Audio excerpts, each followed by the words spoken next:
یا ایھا الناس قد جاءتکم موعظۃ من ربکم وشفاء لما فی الصدور، وہ ہدن اور وہ ہدایت ہے، انفرادی زندگی کے لیے بھی ہدایت ہے، اجتماعی زندگی کے لیے بھی ہدایت ہے۔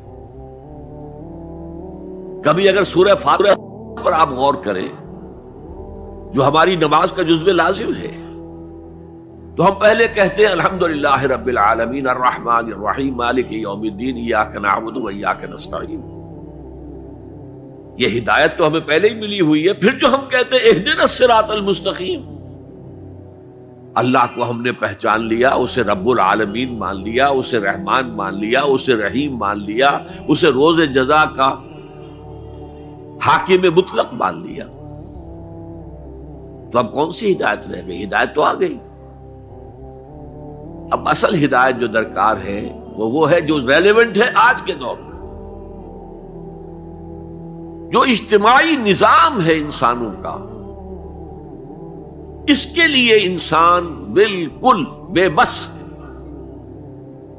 اس کی عقل جو ہے اجتماعی نظام عدل قائم نہیں کر سکتی۔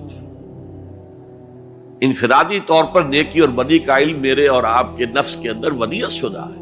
وَنَفْسٍ وَمَا سَوَّاهَا فَأَلْهَمَهَا فُجُورَهَا وَتَقْوَاهَا، یہ موجود ہے۔ لیکن یہ کہ معاشرتی نظام میں عورت اور مرد کے درمیان کیا توازن ہو، ان کے حقوق و فرائض کا توازن، دنیا میں کیا ہوتا رہا ہے اور ہو رہا ہے آج بھی۔ یا عورت جوتی کی نوک کے برابر ہے، کوئی اس کی حیثیت نہیں، بھیڑ بکری کی طرح ملکیت ہے، اس کے کوئی حقوق نہیں، اور یا عورت کلوپیٹرا بن کر پورے ملک کی قسمت کا بیڑا غرق کرتی ہے، انسانوں کے شانہ بشانہ ہو کر وہ در حقیقت خاندانی نظام کو برباد کرتی ہے۔ ان دونوں کے درمیان توازن کیسے قائم کیا جائے؟ اب آپ سوچئے، تجزیہ کیجئے۔ اگر مرد سوچے گا، نظام بنائے گا، تو وہ اپنے احساسات سے تو واقف ہے، عورت کے احساسات و جذبات سے تو واقف نہیں ہے۔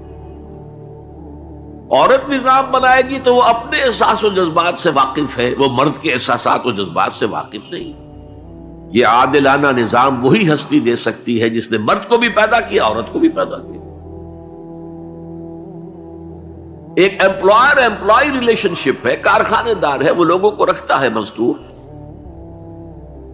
اب جو بھی پروڈکشن ہو رہی ہے، جو نفع ہو رہا ہے، اس میں کتنا حصہ مزدور کا ہونا چاہیے، کتنا سرمایہ دار کا ہونا چاہیے، کون طے کرے گا؟ یا سرمایہ دارانہ نظام بن جائے گا اور مزدور کمر توڑنے والی محنت کرنے کے باوجود زندگی کے بنیادی جو تقاضے ہیں ان کو بھی حاصل نہیں کر سکے گا۔ میں نے آپ کے ممبئی شہر میں جو اس وقت دیکھا ہے، یہ جو چھوٹے چھوٹے خانے بنے ہوئے کبوتروں کے سے جن میں انسان رہ رہے ہیں اور پوری زندگی ان میں گزارتے ہیں، یہ انسان، جبکہ اونچے اونچے محل موجود ہیں، بڑی بڑی عمارتیں موجود ہیں، ایکڑوں پر پھیلی ہوئی کوٹھیاں موجود ہیں، یہ ہے ننگا کیپٹلسٹک نظام، ننگا عریاں۔ اسی کا رد عمل تھا جو کمیونزم کی شکل میں ظاہر ہوا، ایکویلٹی ہونی چاہیے، لیکن اس کمیونزم نے شکل اختیار کر لی ون پارٹی ڈکٹیٹرشپ۔ تمہیں کوئی حق حاصل نہیں ہے، نہ کچھ کہہ سکتے ہو، نہ تنقید کر سکتے ہو، نہ رائٹ آف ایسوسیشن ہے، نہ right of expression of opinion ہے، بس کام کرو، تنخواہ لو، روٹی کھاؤ، اللہ اللہ خیر سلام۔ یہی وجہ ہے کہ وہ نظام بھی مر گیا۔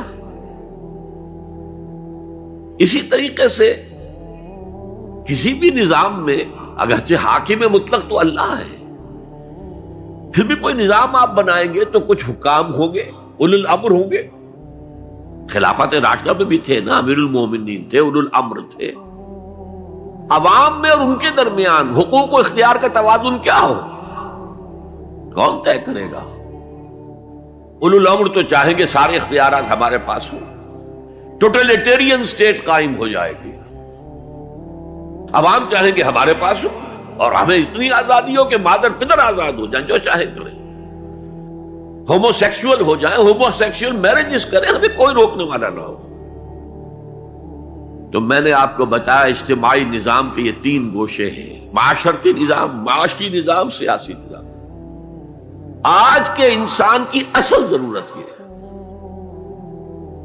اس لیے کہ اس طرح کا ہمہ گیر نظام اس سے پہلے تھا ہی نہیں، لوگوں کو آزادیاں تھیں۔ آج آپ کا پورا تعلیمی نظام بھی اسی نظام کے تحت ہے۔ آپ کہاں لے جائیں گے اپنے بچوں کو؟ آپ ان کے حوالے کر کے اپنے ہاتھ دھو لیتے ہیں۔ You wash your hands of your children. وہ نظام جو چاہے گا بنا دے گا ان کو۔ گلا تو گھونٹ دیا اہل مدرسہ نے تیرا، کہاں سے آئے صدا لا الہ الا اللہ؟ کیا کریں گے؟ انہیں کہیں کسی تہخانے میں تو بند نہیں کر سکتے۔ آپ اپنے گھر میں ٹیلی ویژن نہیں لائیں گے، وہ جا کر دکان پہ دیکھیں گے۔ جب تک نظام درست نہ ہو، اور نظام کی ہدایت ہے جو قرآن نے دی ہے اصل، ورنہ اخلاقیات کا معاملہ میں آپ سے عرض کر دوں کہ یہ تو نوع انسانی کی مشترک میراث ہے۔ سچ بولنا اچھا ہے، جھوٹ بولنا برا ہے، کون نہیں جانتا؟ کیا ہندو نہیں جانتا؟ کیا بدھ مت کا پیرو نہیں جانتا؟ وعدہ کرنا اچھا ہے، وعدہ خلافی بری ہے، کون نہیں جانتا؟ عیسائی نہیں جانتا، یہودی نہیں جانتا، سب جانتے۔ بیسک ہیومن مورالٹی تو ہمارے اندر ہے، جیسا کہ میں نے آیت آپ کو سنائی، وَنَفْسٍ وَمَا سَوَّاهَا فَأَلْهَمَهَا فُجُورَهَا وَتَقْوَاهَا۔ انسان کا نفس جو اللہ نے پوری طرح تیار کر دیا، نوک پلک سنوار دی، اور اس میں نیکی اور بدی کی تمیز ودیت کر دی۔ لہذا اصل ہدایت ہے آج جس کی ضرورت ہے وہ اجتماعی نظام۔ 2 منٹ اور لے لوں آپ کے۔ 300 سال سے انسان اسی اجتماعی عدل کی تلاش میں ادھر سے ادھر ٹھوکریں کھا رہا ہے۔ کوئی 250 برس سے زیادہ ہو گئے ہیں۔ فرانس میں انقلاب آیا، کیوں آیا؟ یہ بادشاہت، جیبانی ادارت۔ بادشاہ کون ہے؟ وہ بھی انسان ہے، ہم بھی انسان ہیں۔ اسے کیا حق ہے کہ وہ حکومت کرے؟ لہذا انقلاب آیا، سخت خونی انقلاب آیا، لوگوں نے چاہا کہ عدل ہو، لہذا فرینچ ریولوشن آیا۔ لیکن چونکہ وہ ریولوشن یک طرفہ تھا، صرف سیاسی نظام بدلا، معاشی نظام نہیں بدلا، سود موجود رہا، لہذا اس کے بعد کیپٹلزم کی لعنت مسلط ہو گئی۔ پہلے لارڈز اینڈ بیرنز اور بڑے بڑے زمیندار اور جاگیردار سروں پر مسلط تھے، اور اب کارخانے دار اور کیپٹلسٹ مسلط ہو گئے۔ آج کی جمہوریت کیا ہے؟ دس از دی ڈکٹیٹرشپ آف دی کیپٹلسٹ۔ یہ تو اصل میں کیپٹلزم ہے، کیپٹلسٹ کی ڈکٹیٹرشپ ہے جو اس وقت ہو رہی ہے۔ اچھا، اس سے نجات پانے کے لیے چھلانگ لگائی دوسری طرف کمیونزم، تو وہ میں آپ کو بتا چکا، وہاں انفرادی آزادی ختم ہو گئی، اب وہ بھی مر گیا۔ اب فوکو یاما نے تو کتاب لکھ دی اینڈ آف ہسٹری، بس ثابت ہو گیا کہ ہمارا نظام لبرل سیکولر ڈیموکریسی اور انٹرسٹ بیسڈ کیپٹلزم، اس سے بہتر کوئی نظام ہے ہی نہیں، سب ختم ہوگا۔ لیکن ایک نظام ہے جس کا انہیں اندیشہ ہے، جو ابلیس کی زبان سے اقبال نے کہلوایا تھا، ہے اگر کوئی خطر مجھ کو تو اس امت سے ہے جس کی خاکستر میں ہے اب تک شرار آرزو۔ خال خال اس قوم میں اب تک نظر آتے ہیں، وہ کرتے ہیں اشک سحر گاہی سے جو ظالم وضو۔ بڑے نیک لوگ بھی موجود ہیں، لیکن بحیثیت مجموعی امت کا حال کیا ہے؟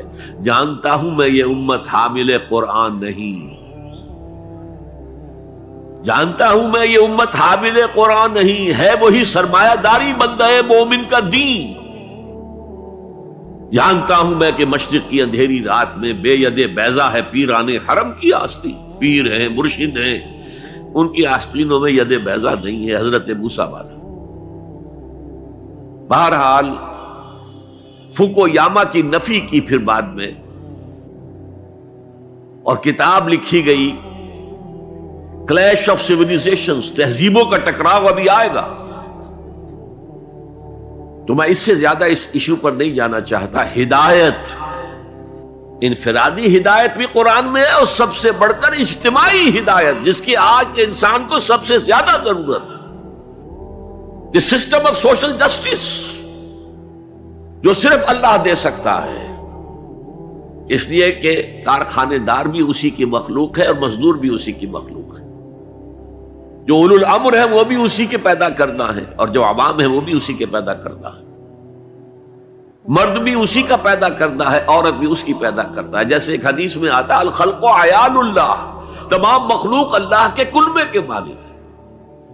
وہ عدل دے گا، وہ سوشل جسٹس دے گا، وہ توازن دے گا آپ کو معاشرتی نظام میں، معاشی نظام میں، سیاسی نظام میں.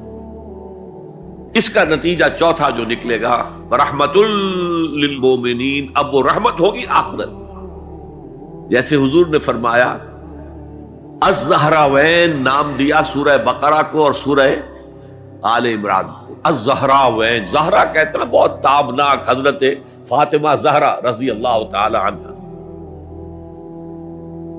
الزہراوین یہ دو بدلیوں کی صورت میں میدان حشر میں ظاہر ہوں گی، اور جو ان سے محبت کرنے والے تھے ان پر سایہ کریں گی، جبکہ کسی کے لیے کوئی سایہ نہیں.